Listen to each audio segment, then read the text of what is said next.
এই শোন, তুই ডিউটিতে নতুন জয়েন করেছিস, যা বলবো তাই ঠিকঠাক ভাবে শুনবি। আমি যাকে যাকে গাড়ি ধরতে বলবো সেই রকম ভাবে গাড়ি ধরবি, ঠিক আছে? ঠিক আছে স্যার, আপনি তো বড় বাবু, আপনার কথা না শুনলে হয়? আপনি যেমন করে বলবেন আমি সেই রকম ভাবেই কাজ করব। আসলে কি বলতো, আমি অনেকদিন থেকে ডিউটি করছি তো আমার সব এক্সপিরিয়েন্স হয়ে গেছে।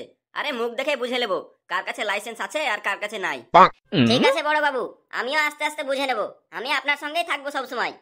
আর এটা তো অনেক চলতি রাস্তা, বুঝলি তো, এখানে অনেক লোকজনকে পাওয়া যাবে।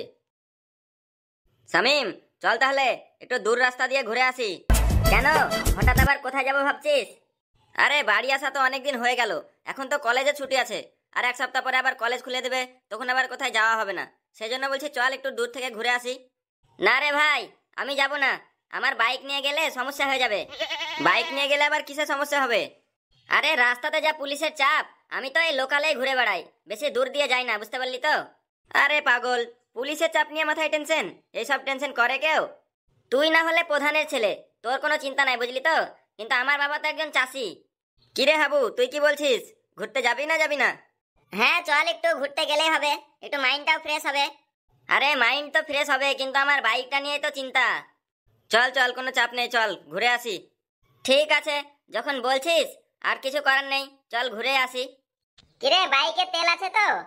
আরে সামনে পেট্রোল পাম্প আছে, ওখানে তেল ভরে নেবো, সমস্যা নেই। আর আমরা চারজন আছি, একটা বাইকে দুজন দুজন করে চাপবি, তাহলেই হবে। ঠিক আছে তাহলে তাই কর, আমি তোর সঙ্গে চাপবো। 500 টাকার মতো তেল ভরতে হবে, দুজন 50-50 করে দেবো, তাহলেই হবে।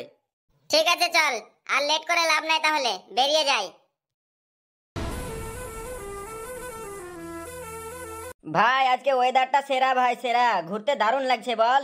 একটু দূরে গিয়ে ওই ব্রিজটার কাছে দাঁড়াবো, ঠিক আছে? ওখানে ছবি টবি তুলবো। ঠিক আছে ঠিক আছে, আয় একটু আগে আয়, একটু আগে আয়। এই ধর ধর, এদের গাড়ি ধর, এরা সব ছাপড়ির দল আসছে, ধর এদের গাড়িটা। এই এই থাম, থাম বলছি, থাম তোরা থাম। আরে যা, এবার তো গাড়ি ধরে নিলে, এবার কি হবে? তাই তো রে ভাই, তুই যেটা ভয় করছিলি সেটাই হলো তাই দেখছি। এই জন্যই আসি না, বুঝলি তো ভাই, তাও জোর করে আশা করালো, দেখি এখন কি হয়। এই চল, গাড়ি থেকে নাম। তোদের ড্রাইভিং লাইসেন্স আছে? না স্যার, আমার কোনো ড্রাইভিং লাইসেন্স নাই। আরে ড্রাইভিং লাইসেন্স নাই, আবার গাড়ি চালাচ্ছিস মানে? তোর গাড়ির পেপারস আছে? না, আমার কাছে কোনো পেপারস নেই। হাবলদার, এই গাড়িটা ধরে লক করো তো, মুখের উপরে কথা বলছে। আরে স্যার, এত রেগে যাচ্ছেন কেন? রেগে যাচ্ছেন মানে? চল গাড়ি থেকে নাম, তোর গাড়িটা এখন সিজ করা হবে। স্যার, গাড়িটা ধরার আগে একবার কথা বলুন। কার সঙ্গে কথা বলবো? তুই গাড়ি নিয়ে এসেছিস, তোর সঙ্গে তো কথা বলছি।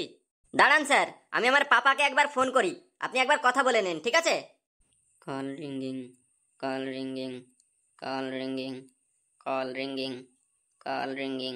হ্যালো পাপা, কি করছেন? ব্যস্ত আছেন নাকি? হ্যাঁ, একটু ব্যস্ত আছি, অফিসে আছি, বল। পাপা, গাড়ি নিয়ে ঘুরতে এসেছিলাম, দিয়ে এখানে পুলিশে ধরেছে, একটু কথা বলুন তো। কি? আমার ছেলেকে পুলিশে ধরেছে? মানে? দে তো ফোনটা দেখি, অফিসারকে ফোনটা দে। এই, তুই কার সাথে কথা বলছিস রে? তোকে বললাম তোর কানে কথা যায় না। চল নাম গাড়ি থেকে, তোর গাড়িটা এখন থানায় নিয়ে যাওয়া হবে, তারপরে তুই থানা থেকে সেখান থেকে নিয়ে আসিস, কিভাবে পারবি তুই? আরে স্যার, এত রেগে যাচ্ছেন কেন? এই নেন, আমার বাবার সঙ্গে কথা বলুন, ফোনটা নেন। কই দেখি ফোনটা দে, দেখি তোর বাবা কে আছে। হ্যালো, হ্যাঁ কে বলছেন? আমি পুলিশ অফিসার বলছি। ও আচ্ছা, আপনি পুলিশ অফিসার বলছেন? আপনি আমার ছেলেকে ধরেছেন, আমি হলাম প্রধান। ও সরি স্যার, সরি স্যার, আপনি প্রধান বলছেন?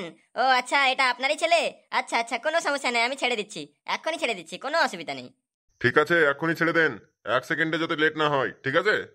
ঠিক আছে স্যার, ঠিক আছে। আরে বাবু, এটা তোমার বাবা ছিল? আরে আগে বলবে তো, তাহলে তো এত ঝামেলাই করতে হতো না।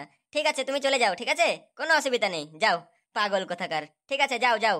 ঠিক আছে ঠিক আছে, আমাকে চিনে রাখুন, পরের দিন থেকে যাতে আর আমার গাড়ির দিকে নজর না যায়। ঠিক আছে বাবু, ঠিক আছে, তুমি যাও। এ ভাই, ওদেরকে তো ছেড়ে দিল রে পুলিশে, এবার তো আমার ব্যবস্থা হবে। এবার আমি কি করব? আমার তো কোনো উপায় নাই। তোর কাছে কত টাকা আছে? টাকা মনে হয় বহুত টাকা নিয়ে নেবে রে। ভাই আমার কাছে তো বেশি টাকা নেই, অল্পর মধ্যেই ঘুরতে যাব বলেই তো প্ল্যান করলাম। কম খরচে ঘুরে চলে আসবো, শুধু বাইকের রাইডের মজাটা নিব এরকম ভাবলাম।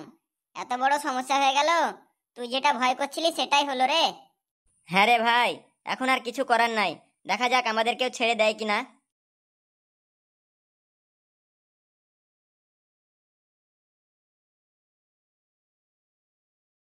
এই এই এই থাম থাম, তোরা আবার কোথায় যাচ্ছিস? থাম তোরা। হ্যাঁ স্যার বলেন, কি হয়েছে? থামলাম। তোর ড্রাইভিং লাইসেন্স আছে? হ্যাঁ স্যার, আমার ড্রাইভিং লাইসেন্স আছে। গাড়ির পেপারস আছে তোর? হ্যাঁ স্যার, গাড়ির পেপারসও আছে আমার।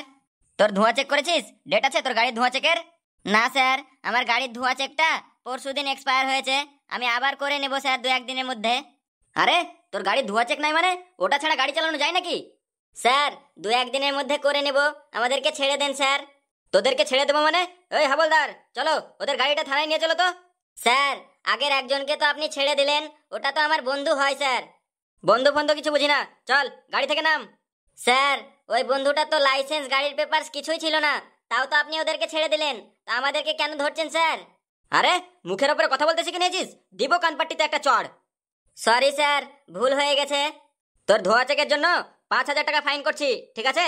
না স্যার, অত টাকা ফাইন করিয়েন না, আমরা অনেক গরিব লোক স্যার, আমার বাবা ফার্মার। ও সব কিছু বুঝি না, কত টাকা এনেছিস? স্যার আমরা 1,000 টাকা নিয়ে ঘুরতে বেরিয়েছি। ও 1,000 টাকা নিয়ে ঘুরতে বেরিয়েছিস? ঠিক আছে, তোর কাছে 100 টাকা রেখে দে আর 900 টাকা আমাকে দিয়ে দে, না হলে 5,000 টাকা ফাইন করে দেবো। দিতে পারবি তো? শামিম ভাই, কি আর করবি, 900 টাকায় দিয়ে দে রে, আর কিছু করার নাই, নাহলে আবার 5,000 টাকা ফাইন মেরে দিলে ওটা আবার দিতেই হবে। স্যার আর 100 টাকা ছেড়ে দেন, আপনি 800 টাকা মতো নেন স্যার।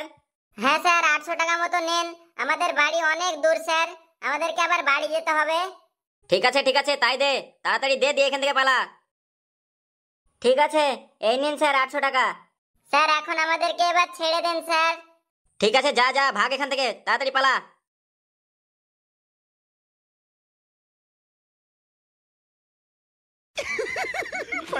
দেখলি তো কিভাবে ধান্দা করতে হয়? এইভাবে ধান্দা করতে হয়, বুঝলি তো? আর প্রধানের ছেলে টেলে দেখলে তাদেরকে ছেড়ে দিস, না হলে আরো ঝামেলা বেড়ে যাবে তখন। হ্যাঁ আজকে ভালোই ধান্দা হলো, আধ ঘন্টা দাঁড়িয়ে থেকে 800 টাকা ইনকাম। আমার সাথে থাকবি, এইরকম ভাবে ইনকাম হবে, বুঝলি তো? আর একটু সাবধানে কাজ করতে হবে। প্রধান প্রধান ছেলেকে দেখলে ছেড়ে দিতে হবে তাদেরকে, তাদের সাথে তর্ক করে লাভ নাই। এখনই তাদের বাবা টাবা চলে এলে আমাদের কেস খাওয়া যাবে, বুঝলি তো?